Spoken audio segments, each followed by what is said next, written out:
এই রেসিপিতে কি দিলে একদম পারফেক্ট তৈরি হয় সেই টিপসই আজ আমি শেয়ার করব আপনাদের সাথে। নমস্কার বন্ধুরা, আজ আমার রেসিপি কড়াইশুঁটির কচুরি। প্রথমেই আমি কড়াইশুঁটি, আদা, কাঁচা লঙ্কা, হিঙের মিহি পেস্ট করে নেব। কড়াতে সাদা তেল দিয়ে কালো জিরে ফোড়ন দিয়ে কড়াইশুঁটির পেস্ট দেব, একটু কষিয়ে নেব। এবার এখানে অ্যাড করব 2 চামচ ছাতু আর ভাজা মশলা। গোটা জিরে, মৌরি, শুকনো লঙ্কা ভেজে গুঁড়ো করে রেখেছিলাম, সেটাই দেব। এই পর্যায়ে অনবরত নাড়তে হবে। তারপর পরিমাণ মতো নুন ও চিনি দেব। এবার বেশ শুকনো হয়ে গেছে, পুর আমার রেডি। এবার ময়দাটা মেখে নেব।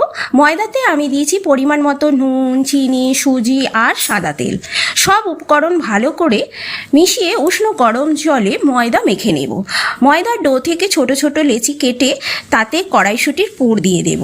এবার লুচির মতো বেলে নিয়ে সাদা তেলে ভেজে নিলেই রেডি কড়াইশুঁটির কচুরি। তারপর ঝাল ঝাল আলুর দমের সঙ্গে পরিবেশন করব।